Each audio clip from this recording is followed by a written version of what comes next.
Hello students. आज हम mathematical concept को आगे बढ़ाते हुए नया टॉपिक क्रमचय तथा संचय परम्यूटेशन एंड कॉम्बिनेशंस पढ़ेंगे। क्रमचय क्या है? क्रमचय फ्रैक्शनल क्रम गुणित। यदि कोई संख्या n है तो n का n के पूर्व की सभी प्राकृत संख्याओं का गुणनफल क्रम गुणित कहलाता है। इसे फ्रैक्शनल n द्वारा लिखते हैं। n fractional is equal to n minus 1, n minus 2, n minus 3, n minus 4, last तक जहाँ तक की संख्या है वहाँ तक हम लिखते हैं, या n fractional is equal to n minus 1 fractional से इसे रिप्रेजेंट करते हैं। जैसे एग्जांपल 5 का नंबर 5 का हमको फ्रैक्शनल निकालना है, तो क्रमचय निकालना है, तो ये होगा 5 into 4 into 3 into 2 into 1 is equal to 120। Permutation क्या है? निश्चित वस्तुओं का एक निर्धारित क्रम में विन्यास, अर्थात वस्तुओं के किसी निर्दिष्ट समूह एक समय से कुछ या सभी वस्तुओं को एक साथ लेकर वस्तुओं के क्रम को ध्यान में रखकर जितने भिन्न भिन्न विन्यास बन जाते हैं उसे प्रत्येक को क्रमचय कहते हैं। इसे P अक्षर से व्यक्त किया जाता है, या आगे हमने फॉर्मूला दिया है P n r is equal to n fractional upon n minus r fractional. यहाँ n कुल वस्तुओं की संख्या है, r वे वस्तुएं जो n में भी ली गई हैं। n विभिन्न वस्तुओं में से सभी को एक साथ लेकर बनाए गए क्रमचयों की संख्या n फ्रैक्शनल होती है, अर्थात n minus 1 is equal to 3 to 1 minus n fractional. कुल n वस्तुओं में से यदि p वस्तुएं एक प्रकार की हो और q दूसरे प्रकार की तथा r तीसरे प्रकार की और शेष सभी भिन्न हो, तो कुल क्रमचयों की संख्या is equal to n fractional, p fractional, q fractional, r fractional होती है। दूसरा हम देखते हैं, नेक्स्ट है संचय, कॉम्बिनेशन। कॉम्बिनेशन में क्या है? वस्तुओं के एक समूह में से उसके क्रम का ध्यान न रखते हुए जो भी भिन्न भिन्न समूह प्राप्त होते हैं उनमें से प्रत्येक को संचय कहते हैं। संचय प्रक्रिया का उपयोग समूह बनाते समय, समितियां इत्यादि बनाते समय सी अक्षर के साथ किया जाता है। इसका सूत्र है NCR is equal to n fractional upon r fractional bracket में n minus r fractional. l कुल वस्तुओं की संख्या है, r वे वस्तुएं जो n में से ली गई हैं। दूसरा, n असमान वस्तुओं को क्रमशः b, b2 ऐसे रिप्रेजेंट करते हैं, और इस प्रकार विभाजित किया जाए तो b1 में n1 वस्तुएं, b2 में n2 वस्तुएं, bk में nk वस्तुएं। संचयों की कुल संख्या is equal to n fractional, n1, n2 और nk फ्रैक्शनल। क्रमचय और संचय में अंतर क्या है? क्रमचय में प्रत्येक वस्तुओं के क्रम का ध्यान रखना चाहते हैं, आवश्यक होता है, जबकि संचय में दी गई वस्तुओं में से निश्चित संख्या में वस्तुओं को एक साथ लेकर समूह बनाया जाता है। जैसे ए बी व बी ए को एक ही समूह माना जाता है, जबकि क्रमचय में ये दोनों अलग अलग समूह माने जाते हैं। क्रमचयों की संख्या संचयों की संख्या से अधिक होती है। For example, A B C में क्रमचयों की संख्या ज्ञात करें n is equal to three n असमान वस्तुओं को एक साथ लेने पर क्रमचयों की संख्या n, n माइनस 1 या n fractional. A B C में क्रमचयों की संख्या 3 fractional 3 into 2 into 1 is equal to 6। तो यहाँ पर हम कितना A B C, A C B, B A C, B C A, B A B, C A, तो हम इस तरह से क्रमचयों की संख्या को ज्ञात कर सकते हैं कि ये 6 संख्या में क्रमचय बनेंगे। एग्जाम्पल्स हैं कुछ क्रमचय और संचय के, ये इस तरह से हैं। निम्नलिखित को हल कीजिए। 8 फ्रैक्शनल, 2 फ्रैक्शनल, 3 फ्रैक्शनल। इसका हम देखते हैं 8 को 8 into 7 into 6 into 5 into 4 into 2 into 1, 2 का हम 2 इंटू 1, 3 का 3 इंटू 2 इंटू 1, कुल ये नंबर हमारा आता है।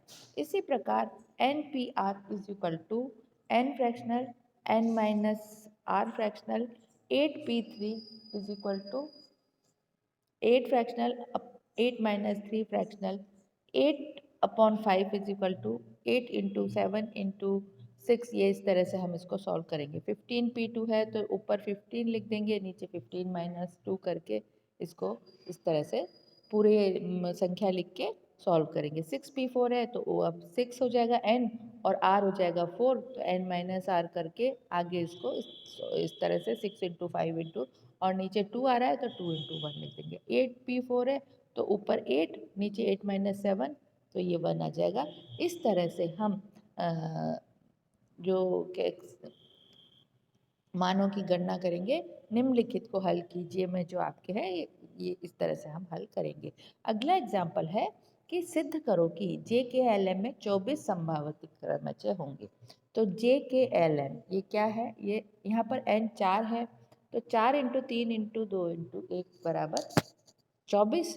मैथमेटिक्स में कितने क्रमचय है, तो मैथमेटिक्स ये लिखा है हमने, तो यहाँ पर n कितना है, n is equal to 11, p is equal to 2a है, q is equal to 2m है और r is equal to mathematics में 2t है।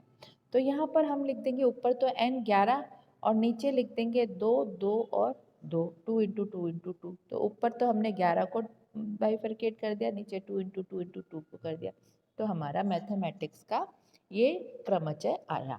इसी प्रकार अगला एग्जाम्पल है, 4 प्रयोगशाला में 3 विद्यार्थी कितनी प्रकार से कार्य कर सकते हैं। तो यहाँ पर है 4 प्रयोगशालाएं 3 विद्यार्थी 4 upon 4 minus 3 4 into 3 into 2 into 1 24 है एग्जाम्पल। अब हम कुछ एग्जाम्पल्स कॉम्बिनेशन के करेंगे। क्या है कॉम्बिनेशन के एग्जाम्पल्स, ये हमने देख लिया मैथमेटिक्स का। और यहाँ पर हम निम्नलिखित को हल कीजिए, ये संचय के एग्जाम्पल है। फर्स्ट एग्जाम्पल हमारा 24c/2, तो ये 24 तो यहाँ पे r n माइनस आर लगा दिया।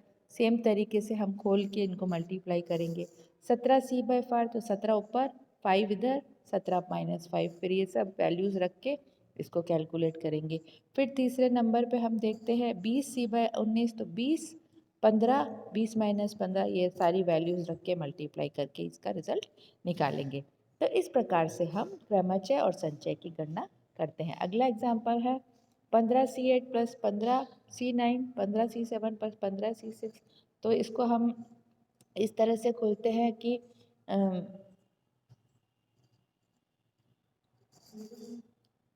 15c³ माइनस 15c7, यहाँ पर हमने इसको दोनों को प्लस करके इसको सॉल्व किया तो हमारा को 15c9 माइनस 15c9 आया, ये हो जाएगा आपका 0।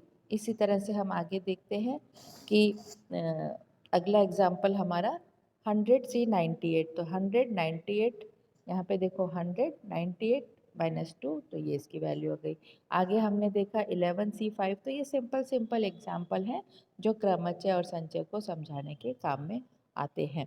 इसके बाद हम एक और एग्जाम्पल देखते हैं कि 12 खिलाड़ियों में से 11 खिलाड़ी कितने प्रकार से चुने जाएंगे। तो हम इसमें 13 खिलाड़ी 11 को कितने प्रकार से चुनना है, तो 78 इसका रिजल्ट आ जाएगा। 10 लड़कियां 8 लड़कियों में से 10 में से किसी समिति बनानी चाहिए, ये कितने प्रकार से किया जा सकता है। यदि समितियों को केवल 4 लड़कियां हों तो 8 लड़कियों में से प्रत्येक समिति में 4 लेनी है तो 8c4, 10 में से 6 लड़के लेने हैं तो 10c10। अब इनको सॉल्व कर देंगे तो ये इतनी प्रकार से समितियां बनाई जा सकती है। इसके बाद है कि 12 वस्तुओं को 4 व्यक्तियों में समान रूप से कितने प्रकार से बांटा जा सकता है। तो 12 और 4 बार, तो ये 12 वस्तुओं को 4 कितने प्रकार से बांटने के लिए प्रत्येक व्यक्ति को 3 वस्तुएं मिलेगी। तो यहाँ पर हमने 3 लगाकर इसको सॉल्व कर दिया। तो इस तरह से ये बड़ा आसान है, क्रमचय और संचय को हम सॉल्व कर सकते हैं। आगे हमारा अगला टॉपिक है प्रायिकता। प्रायिकता क्या है, प्रायिकता सिद्धांत का अभिप्राय ऐसी घटनाओं की अनिश्चितता की माप का अध्ययन करना है जिसमें केवल एक ही परिणाम न होकर अनेक संभव परिणाम हों। ये परिणाम पूर्णतः संयोग पर आधारित होते हैं। प्रायिकता घटना है होने की संभावना है। मैथमेटिकल डेफिनेशन किसी घटना ए की गणितीय प्रायिकता ma/n के रूप में परिभाषित करते हैं। इसमें प्रायिकता बराबर अनुकूल स्थितियां अपॉन कुल घटनाएं। कोई घटना ए बार घटित होती है तथा बी बार घटित नहीं होती तो घटना में घटित होने की प्रायिकता a/a - प्लस बी तथा घटना के घटित नहीं होने की प्रायिकता b/a a+b होती है। स्वयं सिद्ध परिभाषा किसी घटना की प्रायिकता संख्या सूचकांक एन ए तथा एन एस का अनुपात ये होता है P A is equal to N A upon N A N S. अब रेस्ट्रिक्शंस ऑफ प्रोबेबिलिटी, इसमें क्या है, यदि अभिप्रयोग का प्रतिदर्श स्पेस में n संभावित परिणाम हैं, जैसे s is equal to E1 E2 Pn, तो सभी संभावित परिणामों के प्रायिकताएं सामान्यता एक होती है। प्रत्येक घटना के घटित होने की प्रायिकता एक से कम या बराबर होती है। एग्जाम्पल, एक पासे में को उछालने पर उसमें ऊपरी भाग में विषम अंक आने की प्रायिकता कितनी है। पासे में 1 से 6 अंक हैं, कुल स्थितियाँ ये हैं, अनुकूल स्थितियाँ ये हैं, और इस तरह से हम इसकी प्रायिकता निकालेंगे कि कुल अनुकूल स्थितियाँ अपॉन कुल स्थितियाँ इक्वल टू 1/2। एक पासे को उछालने पर 4 से अधिक अंक आने की प्रायिकता, कुल स्थितियाँ हैं 6, अनुकूल स्थितियाँ हैं a इज इक्वल टू 5 और 6 इज इक्वल टू 2, तो प्रायिकता होगी 2/6 इज इक्वल टू 1/3। ताश की एक गड्डी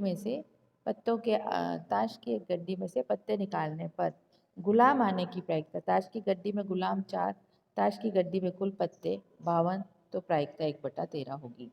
एक लॉटरी में 8 इनाम के टिकटे 32 अतिरिक्त टिकटे हैं। एक व्यक्ति एक टिकट खरीदता है, इससे इनाम जीतने की प्रायिकता क्या होगी। कुल स्थितियाँ 8 + 32 40, अनुकूल स्थितियाँ 8, प्रायिकता n/n/s 8/40 1/5। एक थैले में 3 लाल व 5 सफ़ेद गेंदें रखी गई हैं। एक गेंद निकाली जाती है तो उसके सफ़ेद होने की प्रायिकता, कुल स्थितियाँ 3 + 5 = 8, अनुकूल स्थितियाँ 5, प्रायिकता 5/8। तो इस तरह से हम प्रायिकता की गणना कर सकते हैं। तो ये जो हमारा पूरा टॉपिक है, ये हमने मैथमेटिकल कॉन्सेप्ट्स में कई सारी चीज़ें पढ़ी जो कि गणित से रिलेटेड है, लेकिन केमिस्ट्री में हमारे सिलेबस में डाली है। इसमें हमने आज पढ़ा क्रमचय संचय, परम्यूटेशन एंड कॉम्बिनेशन, और उससे संबंधित हमने कुछ न्यूमेरिकल्स सॉल्व किए हैं, ये सब उसके एग्जाम्पल्स हैं, और उसके बाद प्रायिकता हमने पढ़ी है। तो आज आपका ये फिजिकल केमिस्ट्री पेपर 3 का यूनिट 1 कंप्लीट होता है।